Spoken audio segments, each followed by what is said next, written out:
Now, in order to give this a fair test, I should be spraying it onto something that it's actually going to be going onto. For instance, it's going to be going onto that primer there. So what I'm going to do is I'm going to take a piece of Tony's model, and I'm going to spray it with this primer and let it dry, and then put this aluminum silver on it and see how it looks. That way we'll have a much better idea of what it's going to be. Anyway, and because this is an enamel, I can't use the Tamiya thinner on it because this is an acrylic thinner, but I can use this thinner on this stuff. Now, just a few minutes ago I was reading my comments, and I got a comment from a fellow who was watching one of the videos from this series that goes way back into the 40s, and he made mention that the plastic should always be cleaned first, and I was thinking about that when I got this little test sample. So what I've done is I've actually cleaned it in hot soapy water in my ultrasonic cleaner. Now, I think an ultrasonic cleaner will work on plastic. I think it'll work fairly well on plastic. Now, that's just my opinion. I think it'll work on anything that's hard. Anyway, I'm going to be very careful now not to touch this with my finger, because I don't want to be putting any greasy fingerprints on it. And it's this end out here that I'm planning on painting with the primer.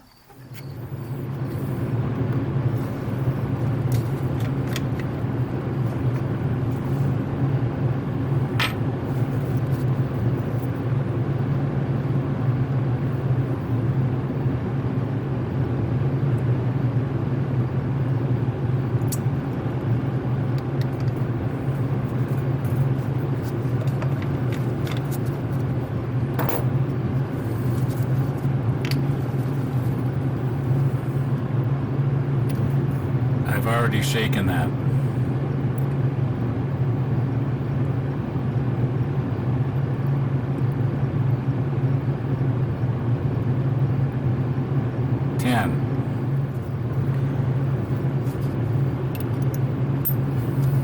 I probably don't need the lid.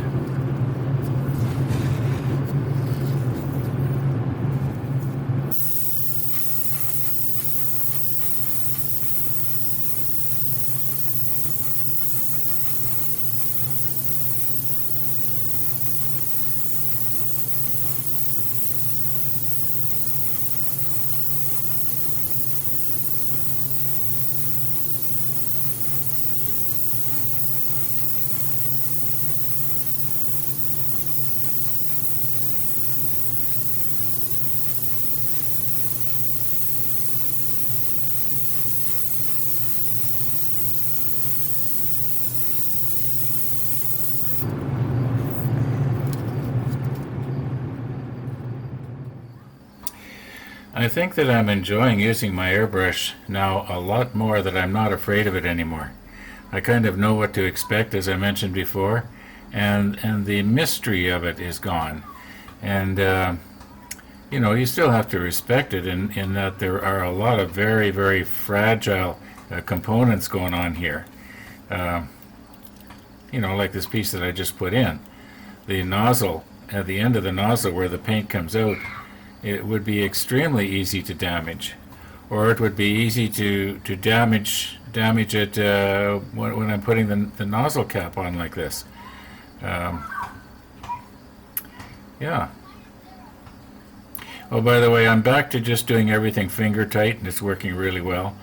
I'm not using the wrench to tighten it on. And the reason I'm not using the wrench to tighten it on is because the first time I got this new nozzle, I used the wrench to tighten it on, and I couldn't get the nozzle out of the body. I had to use a pair of pliers. Now, I was very careful about doing it, where I grabbed it and so on. But anyway, I'm back to doing everything just finger tight, and it's working just fine. So, just thought I'd mention that. And to that guy that recommended getting your needle started like this, thank you very much. Works great. Okay, very, very gently now. Very, very gently. Don't push it in. Now before I tighten this nut, this is what I'm doing. I go like this to make sure that this is as far forward as it can go, and that way when I tighten it up I know that it's not going to go any more forward and shove the needle out of the end here and enlarge the hole. Now that's just my thinking.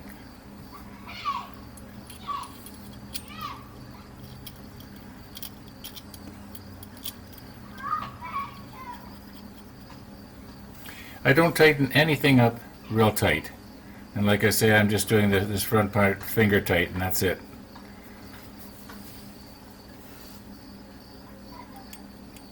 We should be ready to go now when we want to put the aluminum silver on. Yeah, I'm going to give it at least an hour.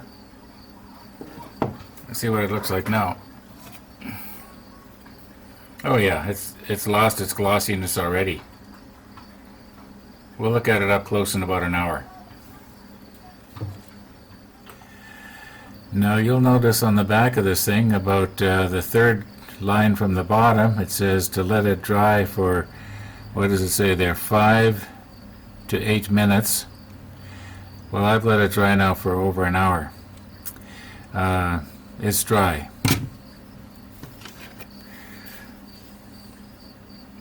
It dries nice and flat. There's no reflection coming off of that now. This is actually a really good day to do this.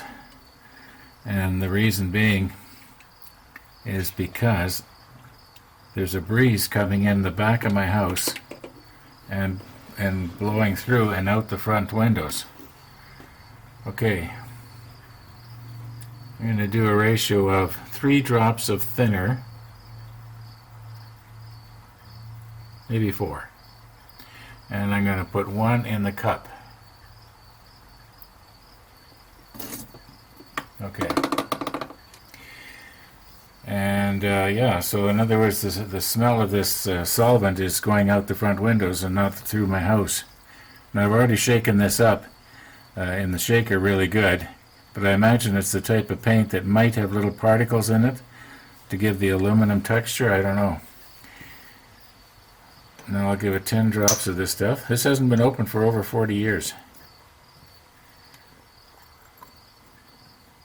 Hey, where's my gloves?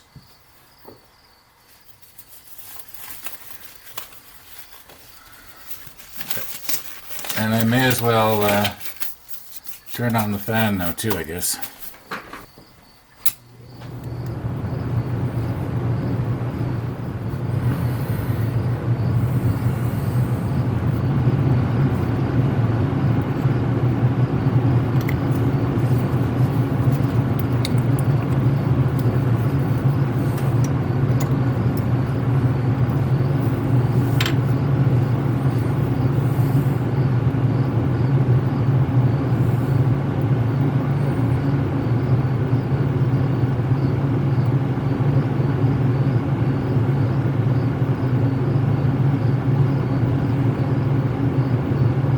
Oh, 11.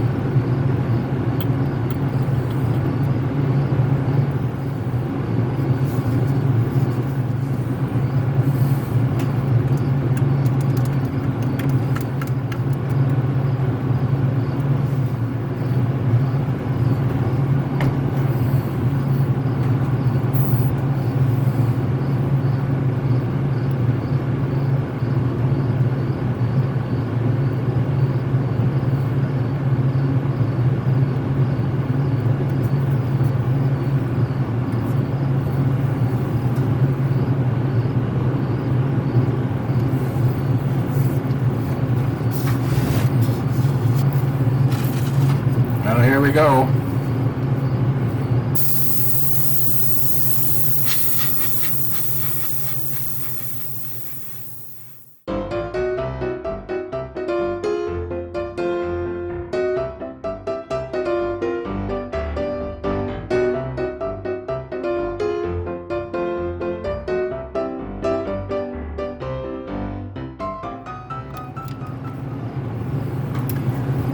Offhand, I would say it's completely covered now. We'll look at it really close in a few minutes. In the meantime, I gotta figure out how to clean this.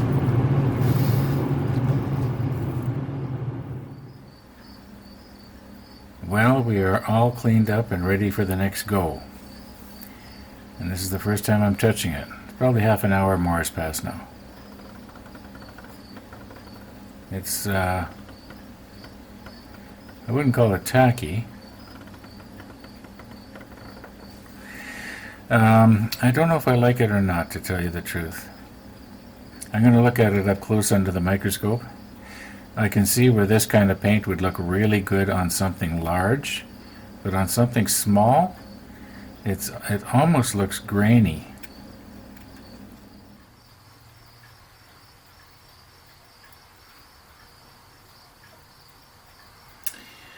Well, I'm not seeing any primer.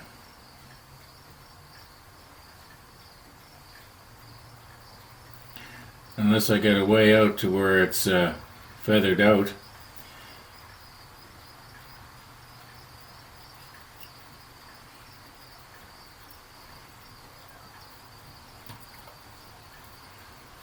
Now if I zoom into maximum magnification here, it appears to be what you might call crystallized. You see dark little pieces, and then real bright ones that are like aluminum, or some pieces of aluminum maybe, or maybe it's my imagination, but the pigment is too, what I call, it's too coarse for a small object. Now that's just my opinion. Maybe somebody else likes it this way, but I like it to be on something small. I'd like to have the paint a little bit what you would call smoother, not so textured looking. Right here by my fingers, there is no primer.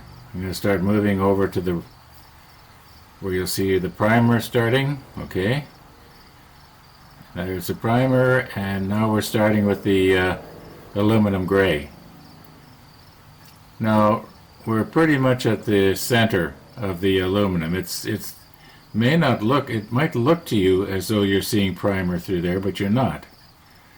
That is what I believe to be dark pieces of pigment in the aluminum paint. Now I could be wrong, but I was putting it on pretty heavy and for a long time there. I'm pretty sure it's covered. If you're watching this in HD, you should be able to actually see what I'm talking about, where it sort of looks pixelated or grainy. And if you're watching it in 4K, you definitely can. Anyway, let's see what would happen if I put a little scratch with my screwdriver across it. Doesn't matter if we spoil this. See what it looks like here.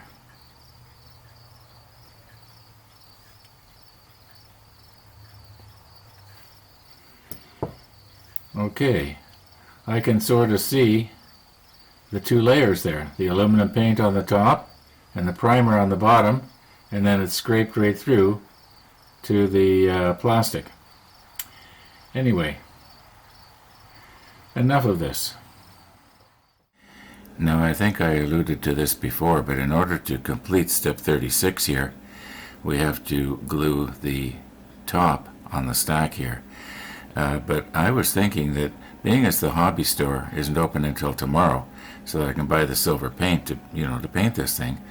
Also, there's I think that the last thing I should be doing is putting the stack on after I've completely done all the other stuff that has to be done. Like this, on the next page, there's going to be a whole bunch of stuff to do, and I think that I should do everything except put the stack on this.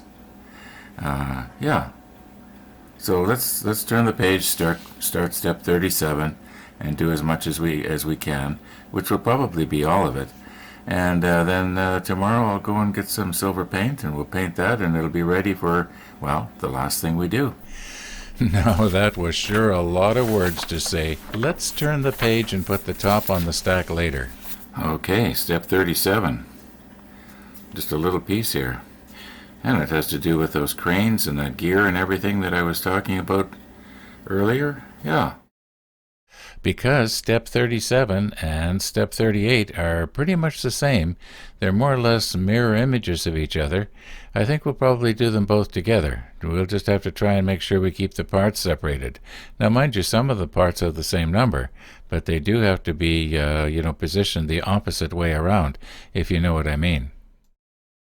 Now, for the past few days, we've been working on the funnel section, and one of the viewers was wondering, does the book show what the inside of one of those funnels looks like?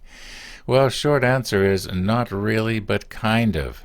I'm going to show the best pictures that I found here that sort of show, what leads up to the funnel, and the only picture really we've got of the funnel, well, you're going to see it, and you're just going to have to figure it out for yourself.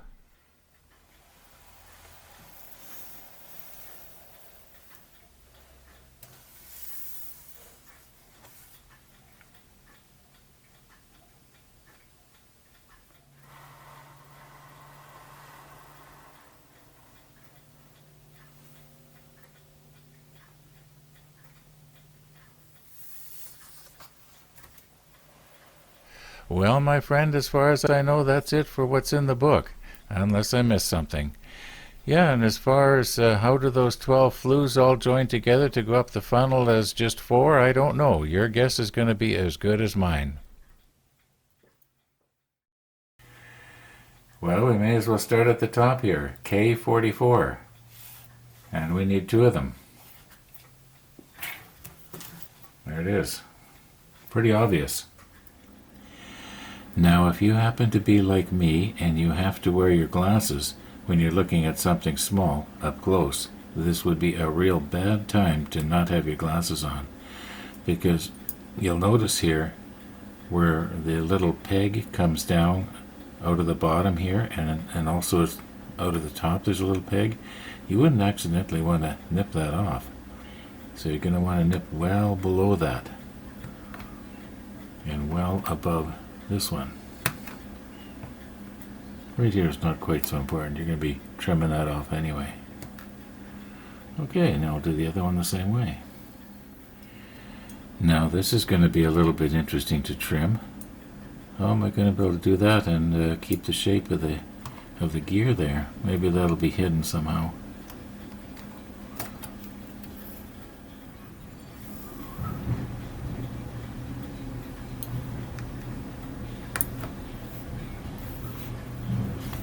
That's kind of interesting. It's Labor Day here in Canada and most of the stores are closed, but the garbage truck's picking up.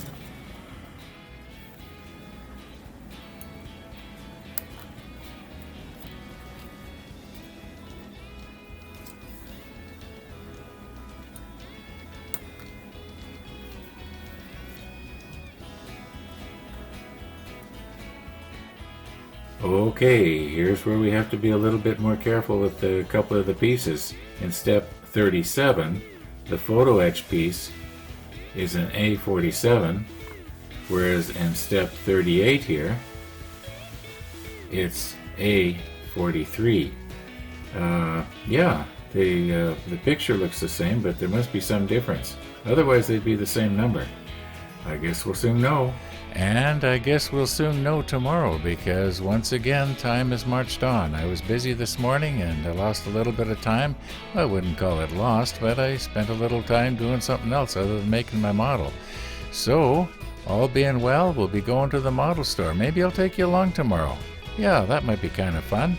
Anyway, thanks for watching here, and all being well, we'll see you tomorrow.